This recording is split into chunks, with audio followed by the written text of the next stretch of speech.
প্রথম হাদিসে আমরা পাইলাম দায়ুসের জন্য জান্নাত হারাম, জান্নাত থেকে তাকে লাল কার্ড দেখানো হলো।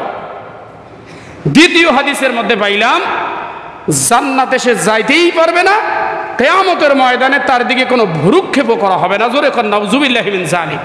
দায়ুস এই একটি মাত্র ফিল্টারে হাজার হাজার লক্ষ লক্ষ কোটি কোটি নামাজি, হাজি, লাট সাহেব, পীর সাহেব, জনপ্রিয় নেতা, এমনকি সাদা মনের অনেক মানুষ আটকা পড়ে যাবে। জোরে বলেন ঠিক না ঠিক? আমার ভাইরা, দায়ুসের ব্যাপারে আল্লাহ সুবহানাহু ওয়া তাআলা, আল্লাহর রাসূল যেই হুমকি দিয়েছেন, যেই ধমকি দিয়েছেন, কোন চোরের ব্যাপারে, কোন ডাকাতের ব্যাপারে, কোন জিনাকারীর ব্যাপারে এমন ধমকি আল্লাহর রাসূল দেয় নাই। কোন চোরের ব্যাপারে জান্নাত লাল কার্ড, হ্যাঁ, চুরি করা কবিরা গুনাহ, জিনা করা কবিরা গুনাহ, ডাকাতি করা কবিরা গুনাহ, কিন্তু তারা কখনোই জান্নাতে যাইতে পারবে না এমন কথা বর্ণনা নাই। আজকে আমাদের সমাজের ভিতরে যদি আপনারা পরিসংখ্যান করেন, ধরে নানামারি কুরসালির মধ্যে কতজন চোর পাওয়া যাবে, কতজন ডাকাত পাওয়া যাবে, কতজন জিনাকারী পাওয়া যাবে, হিসাব যদি করেন খুব বেশি পাওয়া যাবে না। কিন্তু দায়ুসের সংখ্যা এত বেশি হয়ে গেছে যেটা কল্পনার মধ্যে আসে না। জোরে বলেন ঠিক না ঠিক? সকল প্রশংসা, হামদ ও সুজুদ আল্লাহ সুবহানাহু ওয়া তাআলার শাহী দরবারে, যে মহান আল্লাহ সুবহানাহু ওয়া তাআলা আমাদেরকে প্রত্যেক শুক্রবারের ন্যায় আজকেও একুরসালি বাজার জামে মসজিদে সালাতুল জুমা আদায় করার জন্যে আসার তৌফিক দান করেছেন। সকলে মোহাব্বতের সাথে কালিমাতুশ শুকর পড়ছি, বলি আলহামদুলিল্লাহ। শতকোটি দরুদ ও সালাম বর্ষিত হোক সৈয়দুল আম্বিয়া সরকারে দু আলম রহমতে আলম সৈয়দুল আরব ওয়াল আজম জনাবে মোহাম্মদ আরবি মোহাম্মদুর রসুল্লাহ সাল্লাল্লাহু আলাইহি ওয়াসাল্লাম। প্রিয় মুসলিম ভাইরা, আমি আপনাদের খেদমতে কুরআনুল করিম থেকে একখানা আয়াতে কারিমার অংশ বিশেষ তেলাওয়াত করেছি। সরকারে দু আলম রহমতে আলম সাল্লাল্লাহু আলাইহি ওয়াসাল্লামের একটা বিখ্যাত হাদিসের অংশ তেলাওয়াত করেছি। আয়াত ও হাদিসের আলোকে অল্প সময়ের ভিতরে আমাদের সংশোধনের জন্যে, পরিত্রাণ ও মুক্তির জন্যে কিছু আলোচনা হবে। মনোযোগ সহকারে শুনব ইনশাআল্লাহ। আজকের আলোচ্য বিষয় হচ্ছে দায়ুস কাকে বলে, দায়ুসের পরিচয় এবং পরিণাম। এই একটি শব্দ আমাদের অনেকের মাঝে গালি হিসেবেও ব্যবহার হয়। একজন ভাই আর একজন ভাইকে আমরা বিভিন্ন কারণেই বলে থাকি, বেটা তুমি দায়ুস হয়ে গেছো, শালা তুমি দায়ুস হয়ে গেছো। এই শব্দটা গালি হিসেবে ব্যবহার হয়। যিনি গালি দিচ্ছেন উনি দায়ুস কিনা ওটা উনি কখনো ভাবেন নাই। যাকে গালি দেওয়া হচ্ছে তার কিছু কর্মকাণ্ডকে কেন্দ্র করে দায়ুস বলল, কিন্তু নিজেরও কোনো খবর নাই। আজকে আমরা জুমার এই আলোচনায় এই বিষয়টাকে স্বল্প সময়ের মধ্যে ইনশাল্লাহ খোলাসা করব। দায়ুস অর্থ কি ভাই? দায়ুস হচ্ছে এমন এক হতভাগা যাকে জান্নাত থেকে লাল কার্ড দেখানো হয়েছে। শুধু তাই নয়, আজীবনের জন্য তাকে জান্নাত থেকে বহিষ্কার করা হয়েছে। জোরে কর নাউযুবিল্লাহ। কত বড় হতভাগা হলে একজন মানুষ দায়ুসের কাতারে তার নাম পড়ে যায়। জানতে হবে কি সেই দায়ুস। সংক্ষিপ্ত আকারে দায়ুসের পরিচয় হচ্ছে যে ব্যক্তি তার স্ত্রী, মেয়ে এবং পরিবারের অন্যান্য নারী সদস্যদের পর্দার ব্যাপারে সচেতন নয়, উদাসীন। যে ব্যক্তি তার মা, বোন, স্ত্রী, মেয়ে এদের অশ্লীলতার ব্যাপারে সচেতন নয়, মুখ বুজে সহ্য করে নেয়, মুখ বুজে মেনে নেয়, এই ব্যক্তিকে ইসলামের পরিভাষায় দায়ুস বলা হয়। এখন দেখবার বিষয় হচ্ছে আমাদের পরিবারগুলোর খবর কি। আমি যে 5 ওয়াক্ত নামাজ, 5 ওয়াক্ত সালাত নিয়মিত আদায় করছি, আমি যে গুরুত্ব সহকারে সিয়াম পালন করছি, আমি যে দ্বীনের জন্য আমার সামর্থ্য অনুযায়ী উদার হস্তে দান খয়রাত করতেছি, আমি আমার পরিবারটা সম্পর্কে কতটুকু খবর রাখতেছি, এ বিষয়টা এখন দেখার বিষয়। আল্লাহ সুবহানাহু ওয়া তাআলা কুরআনুল কারীমের মধ্যে স্পষ্ট বলেছেন, ইন্নাল্লাযীনা ইউহিব্বুনা আন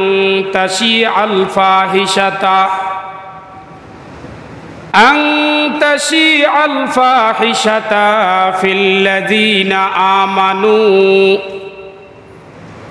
লাহুম আযাবুন আলীম ফিদ দুনিয়া ওয়াল আখিরাহ আল্লাহু ইয়ালামু ওয়া আনতুম লা তা'লামুন। কোরআন বলছে, নিশ্চয় ওই সমস্ত মানুষ যারা মুমিনদের মধ্যে অশ্লীলতা ছড়ানোকে পছন্দ করে, ভালোবাসে, লাহুম আযাবুন আলীম, তাদের জন্য রয়েছে ভয়ানক শাস্তি, ফিদ দুনিয়া ওয়াল আখিরাহ, শাস্তি দুনিয়াও হবে পরকালেও হবে। আল্লাহু ইয়ালামু, আল্লাহ সব কিছু জানেন, ওয়া আনতুম লা তা'লামুন, তোমরা জানো না।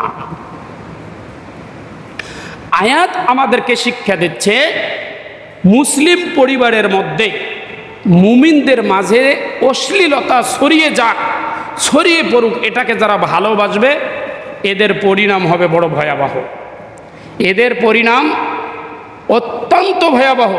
দুনিয়া এবং আখিরাত উভয় জগতে এদের জন্য আছে শাস্তি, অকল্যাণ এবং লাঞ্ছনা আর অপমান। প্রিয় মুসলিম ভাইরা, এই দায়ুস, এই প্রসঙ্গে আল্লাহর রাসূল সাল্লাল্লাহু আলাইহি ওয়াসাল্লামের একখানা বিখ্যাত হাদিস দিয়ে আমরা আলোচনাটি শুরু করব। হাদিসটি বর্ণনা করেছেন বিখ্যাত সাহাবী হযরতে উমর রাদিয়াল্লাহু তাআলা আনহু। হাদিসের মতন হচ্ছে, আন ইবনে উমর রাদিয়াল্লাহু তাআলা আনহু আন্না রাসূলুল্লাহ সাল্লাল্লাহু আলাইহি ওয়াসাল্লাম قال সালাসাতুন قد حرم الله عليهم الجنة مدمن الخمر والعاق والدايوس الذي يقر في أهله الخبث رواه أحمد والنسائي। আব্দুল্লাহ ইবনে উমর রাদিয়াল্লাহু তাআলা আনহু বর্ণনা করেন, নিশ্চয় আল্লাহর রাসূল সাল্লাল্লাহু আলাইহি ওয়াসাল্লাম বলেছেন, 3 ব্যক্তির জন্য আল্লাহ সুবহানাহু ওয়া তাআলা জান্নাতকে হারাম করে দিয়েছেন। 3 ব্যক্তির জন্য আল্লাহ সুবহানাহু ওয়া তাআলা জান্নাতকে হারাম করে দিয়েছেন। কারা সেই ব্যক্তি? নবীজি বলেন, মুদমিনুল খামরি, নাম্বার 1, যে সব সময় মদ পান করে, নেশাদ্রব্য, মদ, গাঁজা, আফিম, ভাঙ, এই সর্বদাই সবসময় মদ পানে ব্যস্ত থাকে, এই ব্যক্তির জন্য জান্নাত থেকে লাল কার্ড। ওয়াল আক, ওই সমস্ত সন্তানদের জন্য জান্নাত থেকে লাল কার্ড যারা তার পিতা মাতার অবাধ্য হয়। পিতা মাতার অবাধ্য সন্তানদের জন্য ভয়ানক পরিণাম, জান্নাত তাদের জন্য হারাম। নাম্বার 3, ওয়াদায়ুস, যারা দায়ুস হবে এদের জন্য জান্নাত থেকে লাল কার্ড, এরা জান্নাতে যাইতে পারবে না, এদের জন্য জান্নাত হারাম। নবীজি এই হাদিসের মধ্যে দায়ুসকে তার সংক্ষিপ্ত পরিচয় উল্লেখ করেছেন, আল্লাযী ইউকিররু ফি আহলিহিল খাবাস। নবীজি বলছেন দায়ুস ওই ব্যক্তি যে তার পরিবারে অশ্লীলতার ব্যাপারে বেখবর, কোনো খবর রাখে না, খোঁজ রাখে না। তার স্ত্রী কিভাবে চলাফেরা করছে, তার পোশাক আশাকের খবর রাখে না, তার চালচলনের খবর রাখে না, তার রুচির খবর রাখে না। এই ব্যক্তিকে নবীজির ভাষায় নবীজি বলছে দায়ুস, আর এদের জন্য জান্নাত হারাম। চলুন আরেকটা হাদিস অনুরূপ শব্দে, আরেকটি হাদিস অন্য কিতাবের মধ্যে এসেছে। এই হাদিসটা ইবনে উমর রাদিয়াল্লাহু তাআলা আনহু থেকে। আন ইবনে উমর قال رسول الله صلى الله عليه وسلم ثلاثة لا يدخلون الجنة। ইবনে উমর থেকে বর্ণিত, আল্লাহর রাসূল সাল্লাল্লাহু আলাইহি ওয়াসাল্লাম বলেন, 3 ব্যক্তি কখনোই জান্নাত প্রবেশ করবে না। প্রথম হাদিসে পাইলাম জান্নাত হারাম, এই হাদিসে 3 ব্যক্তি কখনোই জান্নাত প্রবেশ করবে না, বহিষ্কার করে দেওয়া হয়েছে তাদেরকে। কারা সেই 3? খালি সেটাই, ওয়ালা ইয়ানজুরুল্লাহু ইলাইহিম ইয়াউমাল কিয়ামাহ, এবং কিয়ামতের ময়দানে আল্লাহ সুবহানাহু ওয়া তাআলা তাদের দিকে ভ্রুক্ষেপ করবে না। আল আকওয়ালিদাইহি, নাম্বার 1, ওই সমস্ত সন্তান যারা পিতা মাতার অবাধ্য হয় জান্নাত যাইতে পারবেন।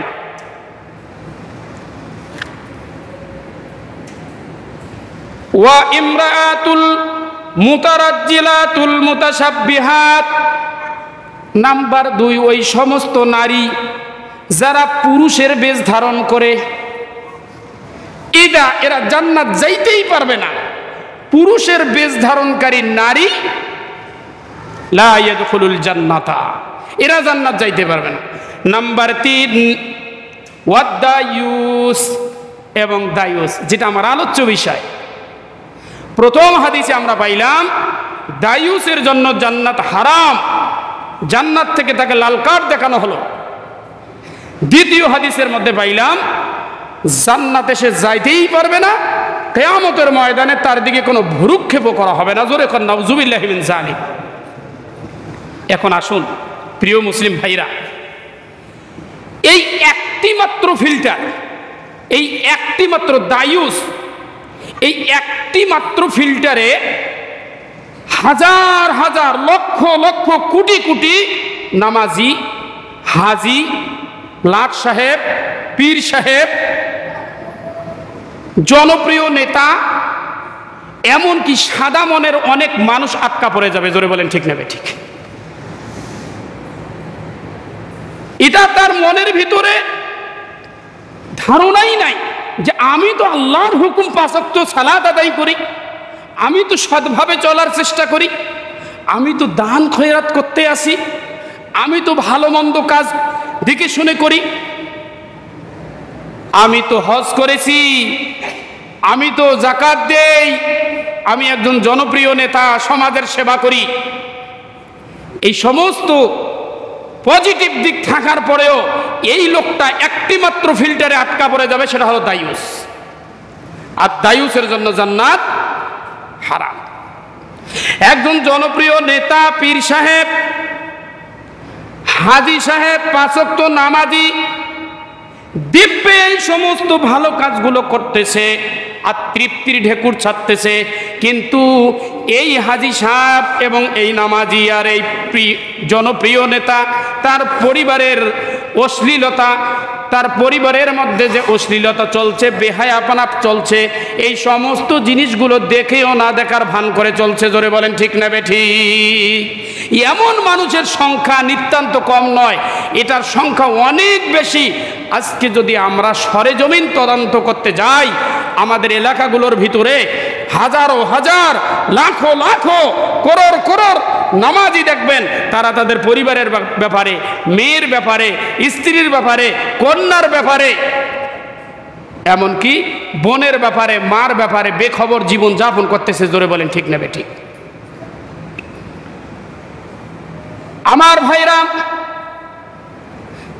দায়ুসের ব্যাপারে আল্লাহ সুবহানাহু ওয়া তাআলা, আল্লাহর রাসূল যেই হুমকি দিয়েছেন, যেই ধমকি দিয়েছেন, কোন চোরের ব্যাপারে, কোন ডাকাতের ব্যাপারে, কোন জিনাকারীর ব্যাপারে এমন ধমকি আল্লাহর রাসূল দেয় নাই। কোন চোরের ব্যাপারে জান্নাত লাল কার্ড, হ্যাঁ, চুরি করা কবিরা গুনাহ, জিনা করা কবিরা গুনাহ, ডাকাতি করা কবিরা গুনাহ, কিন্তু তারা কখনোই জান্নাতে যাইতে পারবে না, এমন কথা বর্ণনা নাই। আজকে আমাদের সমাজের ভিতরে যদি আপনারা পরিসংখ্যান করেন, ধরেন আনামারি কুরসালির মধ্যে কতজন চোর পাওয়া যাবে, কতজন ডাকাত পাওয়া যাবে, কতজন জেনাকারী পাওয়া যাবে, হিসাব যদি করেন খুব বেশি পাওয়া যাবে না। কিন্তু দায়ুসের সংখ্যা এত বেশি হয়ে গেছে যেটা কল্পনার মধ্যে আসে না। জোরে বলেন ঠিক না বেঠিক? আজকে চোর ডাকাতের প্রতি যে আমাদের ঘৃণা, চোর ডাকাতের প্রতি যে আমাদের মনের মধ্যে একটা ঘৃণা, বা তাদেরকে যে আমরা ভালোবাসি না, তাদের দেখে যে আমরা ঘৃণা করি, তার চেয়ে কঠিন ভয়ানক একটা অপশন হচ্ছে দায়ুস। আজকে আমরা ঘুরে বেড়াচ্ছি সমাজের ভিতরে, মান সম্মানও আমাদের আছে, আমরা বিচারিক কাজও পরিচালনা করতেছি, কিন্তু নিজে দায়ুস হয়ে বসে আছি। জোরে বলেন ঠিক না বেঠিক? আমার ভাইরা, কেমনে কেমনে দায়ুস হচ্ছে? আমার সরল মনা ভাইরা, নামাজি ভাইরা, হাজি ভাইরা, আমার কত প্রিয় মুক্তাদি মুসল্লি ভাইরা, কেমনে কেমনে দায়ুস হচ্ছেন? দেখা যায় অনেকজন স্বামী আমরা আছি, আমরা প্রথমেই যে বড় ভুলগুলো করেছি, যে স্বামীরা তার স্ত্রীকে সুদী ব্যাংকের ভিতরে ঢুকাই দিয়েছি। জোরে বলেন ঠিক না বেঠিক? সুদী ব্যাংকের মধ্যে, এনজিওর মধ্যে স্বামীরা নিজেদের নাম না দিয়ে স্ত্রীর মধ্যে ঢুকাই দিয়েছি। ওই স্বামী দায়ুসের দিকে পদক্ষেপ, এক নম্বরে পদক্ষেপ গ্রহণ করলো যে আমি দায়ুস হতে চাচ্ছি। জোরে বলেন ঠিক না বেঠিক? নিজে নিজে দায়ুসের খাতায় সিগনেচার করলো, সে আসলে তার স্ত্রীকে এই এনজিও সুদী কারবারের মধ্যে দিলেন না, সে সাইন করে দিলেন যে আমি দায়ুস হয়ে যাচ্ছি। আজকে গ্রাম অঞ্চলে যান, বর্ষাকাল চলছে বর্তমানে, দেখবেন সুদী এই এনজিও ব্যাংকগুলো যখন কিস্তি তোলার জন্য গ্রামের মধ্যে যায়, এই কিস্তি তোলার জন্য তারা যেই জায়গার মধ্যে বসে কিস্তি দেওয়ার জন্য একজন পুরুষকে খুঁজে পাওয়া যায় না। কথা কি আমি সঠিক বলছি না ভুল বলছি? কিস্তি দেওয়ার জন্য একজন পুরুষকে পাওয়া যায় না। পুরুষ তো ব্যবসায় চলে গেছে, পুরুষ তো ক্ষেতের মধ্যে চলে গেছে, চাকরিতে চলে গেছে, কিস্তি দেওয়ার জন্য বউকে রেখে গেছে। ওই যে পর পুরুষের সঙ্গে বউ যা কিস্তি দিচ্ছে, টাকা কম দিচ্ছে, বেশি দিচ্ছে, কত প্রকার তাদের মধ্যে আলাপ আলোচনা এবং কত প্রকার কথোপকথন হচ্ছে। এটা দেখা যায় যে একটা কিস্তির কাছে যে ভিড়গুলো চলছে, সব নারীর ভিড় এবং মহিলার ভিড়। জোরে বলেন ঠিক না বেঠিক? তাহলে আপনি কিস্তিতে, এনজিওতে আপনার স্ত্রীর নাম দিছেন, মানে আপনি সিগনেচার করছেন আমি দায়ুস হতে চাই। জোরে খান নাউজুবিল্লাহ। এই অবস্থা আমাদের সমাজে বর্তমান প্রতি 100-র ভিতরে 50+ মানুষ এই অবস্থার মধ্যে পড়ে গেছি কি গেছি না? জোরে বলেন গেছি কি গেছি না? 50-এরও বেশি, 50-এরও বেশি। আমার এক ভাই বলছে 50-এরও বেশি আমাদের অবস্থা এরকম হয়ে গেছে। তাহলে দেখেন, চুরি করার জন্য আল্লাহ সুবহানাহু ওয়া তাআলা বলে নাই যে এ কখনো জান্নাত যাইতে পারবে না, ডাকাতকে বলে নাই, জেনাখোরকে বলে নাই তারা তওবা করবে, ভালো হবে, আল্লাহ পাক রব্বুল আলামিন তাদেরকে মাফও করে দিতে পারে। কিন্তু বলছে যারা দায়ুস হবে এরা জান্নাতে যাইতে পারবে। একজন পুরুষ 4 জায়গায় দায়ুস হবে, জোরে বলেন কয় জায়গায়? 4 জায়গায় দায়ুস হবে। সে একজন স্ত্রীর, একজন মহিলার স্বামী হিসেবে যদি স্ত্রীকে কন্ট্রোল করতে না পারে, ফাহেসা কাজ অশ্লীলতার ব্যাপারে সে দায়ুস হবে। একজন বাবা তার মেয়েকে যদি কন্ট্রোল করতে না পারে, বাবা হিসাবে সে দায়ুস হবে। একজন বড় ভাই তার বোনকে যদি এই অশ্লীলতা থেকে মুক্ত করতে না পারে, বড় ভাই দায়ুস হবে।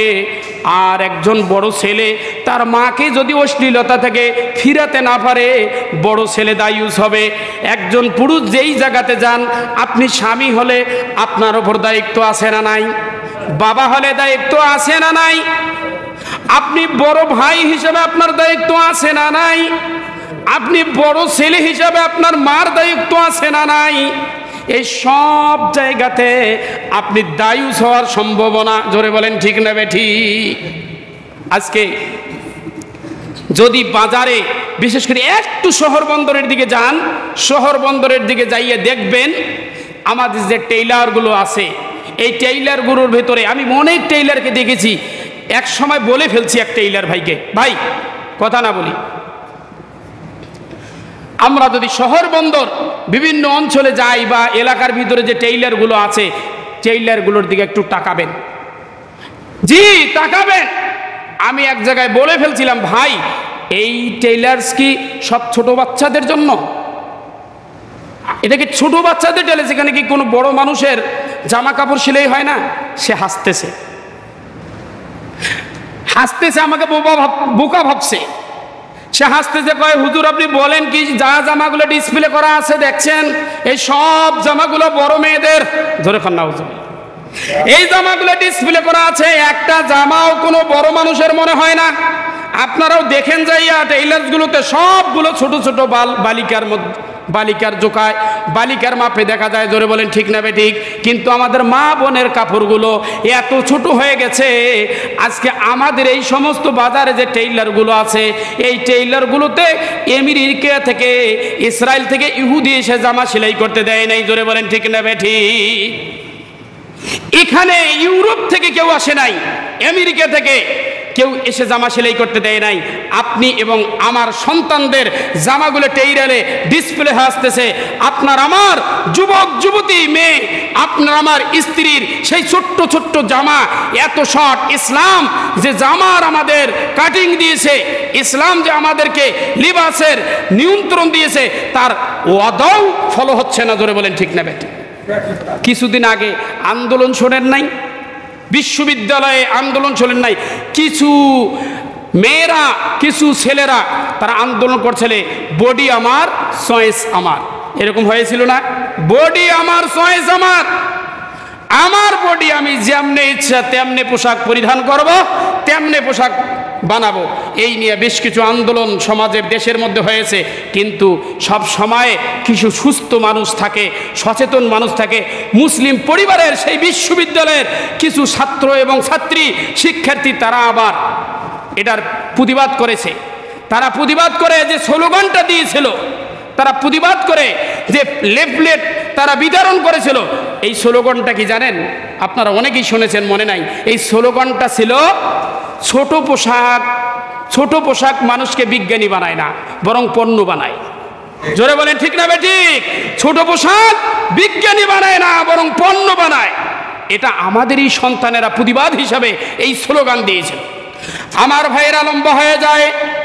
আমি বুঝাইতে চাচ্ছিলাম যে আমাদের টেইলারগুলোতে আমাদের সন্তানদের কাপড়, এই যখন আমার অবস্থা, আমি আমার স্ত্রীর ব্যাপারে খোঁজ রাখলাম না, মেয়ের ব্যাপারে খোঁজ রাখলাম না, আমার বোনের ব্যাপারে খোঁজ রাখলাম না, আমার মার ব্যাপারেও আমি খোঁজ রাখলাম না। এই যে অশ্লীলতা এবং বেহায়াপনার সরাসরি চলছে, এই সরাসরির কারণে একজন পুরুষকে আল্লাহর রাসূল বলছে ইনি হচ্ছে দায়ুস। আপনি যত নামাজি হন, যত দান খয়রাত করেন, যত পরহেজগারি হন না কেন, আপনি একজন দায়ুস। আমার ভাইরা, এই দায়ুস দেখবেন গ্রাম অঞ্চলের ভিতরে আমাদের মা বোনদের অবস্থা দেখবেন এমন একটা পর্যায়ে চলে গেছে, কি বলবো আপনাদেরকে। আজকে দেখা যায় 50% কিসের, 60% কিসের, 70%-এর ঊর্ধ্বে মানুষ আজকে দায়ুসের কাতারে আমরা চলে গেছি। জোরে বলেন ঠিক না ঠিক? দেখবেন একটা ফ্রিওয়ালা আজকে পুরুষরা কাপড় কেনা বাদেই দিছে, মার্কেট করা বাদেই দিছে। আজ শহর বন্দরে যদি মার্কেটে যান, তাহলে এই মার্কেটগুলোতে আমাদের সন্তানেরা, আমাদের মেয়েরা, আমাদের বিবিরা যে ভিড় জমাচ্ছে, এই স্বামী কিভাবে দায়ুসের থেকে বেঁচে থাকতে পারে, কিভাবে সে দায়ুস না হতে পারে। গ্রাম অঞ্চলের ভিতরে যে ফেরিওয়ালাগুলো কাপড় বিক্রি করার জন্য যায়, এই ফেরিওয়ালাকে গিয়ে ঘিরে যে আমাদের মা বোনেরা চতুর্দিক থেকে জমজমাট একটা মিটিং চলে, জমজমাট শুরু হয়ে যায়। এই সমস্ত অবস্থা যখন চলছে আর আপনি দেখে না দেখার ভান করছেন, আপনি একজন দায়ুস। আমার ভাইয়েরা, একজন বাবা হিসাবে আপনি বলতে পারতেছেন না আপনার মেয়েকে লজ্জা লাগে? জোরে বলেন ঠিক না বেঠিক? লজ্জা লাগে। আজকে আপনি দুনিয়ার জমিনে একটু লজ্জা করতেছেন, আজীবনের জন্য আপনাকে আগুনে জ্বলতে হবে, জাহান্নাম খাটতে হবে। আপনি লজ্জা করবেন না। আপনি আপনার মেয়ের ব্যাপারে যান, ও পিতা, আপনি আপনার মেয়ের খোঁজ রাখেন, সে কিভাবে চলাফেরা করে, কিভাবে কীরকম পোশাক আশাক পরিধান করে, কাদের সঙ্গে ঘোরাফেরা করে, তার চালচলন কি, তার চিন্তা চেতনা কি, এই সমস্ত জিনিসগুলোকে আপনি নিয়ন্ত্রণ করেন। আর যদি আপনি না করেন, আপনি একজন দায়ুস পিতা হবেন। আপনার আমল আখলাক যতই সুন্দর হোক, আপনার ব্যবহার যতই সুন্দর হোক, চিন্তা দেখবেন পোশাক আশাকের ক্ষেত্রে অশ্লীলতা, এরপরে দেখবেন অশ্লীলতা ছড়ায় চালচলনের ক্ষেত্রে। চালচলন দেখবেন আমাদের সমাজের ভিতরে এমন চালচলন কিছু আসে, পর পুরুষের সামনে হাসি ঠাট্টা মজাক, একসঙ্গে বসে লুডু খেলতেছে। এই যে বর্ষাকাল দেখতেছি, আমি আসতেছি দেখতেছি রাস্তার পাশে দোকান আছে, দোকানের পাশে আঠাল বসা আছে। আঠাল কয় এলাকার মধ্যে আঠাল আছে না? আঠাল বোঝেন? আঠাল। ওখানে বসে একটা বড় ইয়ার মতো, জলচকির মতো আঠাল আছে, ওখানে বসে 3 জন পুরুষ 1 জন নারী লুডু খেলতেছে। এই নারীটা কারো স্বামী হয় কিনা? জোরে বলেন, কারো স্বামী হয় কিনা? আপনি খোঁজ নিলেন না। আপনি হচ্ছেন 1 নম্বরের দায়ুস। আপনি 1 নম্বরের দায়ুস। আপনার স্ত্রী পর পুরুষের সঙ্গে লুডু খেলতেছে, অন্যের দোকানে যাইয়া খোঁজ খবর রাখতেছে, ফ্রিওয়ালার কাছে কাপড় কিনতেছে, আর পর পুরুষের সঙ্গে হাসি তামাশা করতেছে। এই সমস্ত থেকে আমাদের মা বোনদের আমাদের ফিরাতে হবে। যদি আমরা ফিরাতে না পারি, তাহলে আমাদের জান্নাত যাওয়ার কোনো সম্ভাবনা নাই।